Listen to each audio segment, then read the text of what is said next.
বাজেটকে গণমুখী বাস্তবসম্মত উল্লেখ করে আওয়ামী লীগ সাধারণ সম্পাদক ওবায়দুল কাদের বলেন, উচ্চ মূল্যস্ফীতি নিয়ন্ত্রণ করে দেশকে সমৃদ্ধির পথে এগিয়ে নিয়ে যাবে সরকার।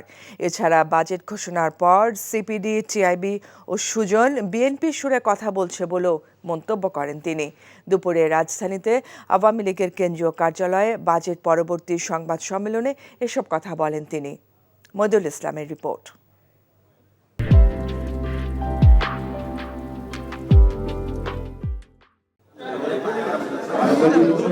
জাতীয় সংসদে প্রস্তাবিত বাজেট উত্থাপনের পর আনুষ্ঠানিকভাবে দলীয় প্রতিক্রিয়া জানাতে এবং বিভিন্ন দল ও সংস্থার বাজেট নিয়ে সমালোচনার জবাব দিতেই আওয়ামী লীগের এই সংবাদ সম্মেলন। এ সময় দলের সাধারণ সম্পাদক দেশের অর্থনীতিকে সচল গতিতে এগিয়ে নেওয়া, মূল্যস্ফীতি এবং মুদ্রাস্ফীতি নিয়ন্ত্রণ, বেকারত্ব দূরীকরণ সহ বাজেটের নানা দিক তুলে ধরেন। এই বাজেট পরিমিত,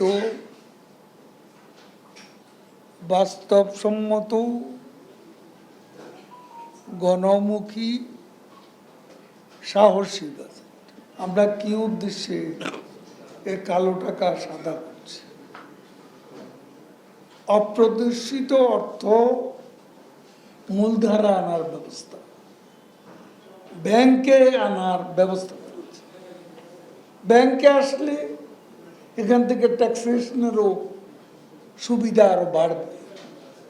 কাজেই ও প্রধানমন্ত্রী যেটা বলেছে, মাছ ধরতে গেলে আধা দিতে। সংবাদ সম্মেলনে ওবায়দুল কাদের বলেন, বিএনপি জামাত ক্ষমতায় থাকাকালে দেশের অর্থনীতি ছিল বিদেশের কাছে ভিক্ষা চাওয়ার অর্থনীতি, কিন্তু সেই অবস্থার পরিবর্তন করেছে আওয়ামী লীগ। কিন্তু সিপিডি, টিআইবি ও সুজন বাজেট নিয়ে সমালোচনা করতে গিয়ে এখন বিএনপির সুরে কথা বলছে। বাজেটের আগে সাইফুর রহমানকে বিশ্বের অর্থনীতির বিভিন্ন ফোরামে, প্যারিসের কনসোর্টিয়াম বৈঠকে দৌড়াতে হয়েছিল ভিক্ষা ঝুলি নিয়ে। আমাদের সময়ে ভিক্ষার ঝুলি নিয়ে বাজেট পূর্ববর্তী সময় আমাদের কোনো অর্থমন্ত্রী বিদেশে গিয়ে ভিক্ষা চায়। সিপিডি কি বলল, টিআইবি কি বলল, সুজন কি বলল, এসব নিয়ে আমাদের কোনো মাথা ব্যথা নেই। ওরা সবাই বিএনপির সুরে সুর মিলিয়ে কথা বলে। কথার সাথে যাদের বাস্তবে কর্মকাণ্ডের কোনো মিল নেই।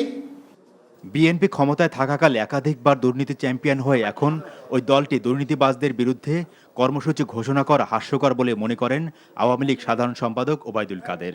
পরিবারকে মইদুল ইসলাম, এনটিভি নিউজ, ঢাকা।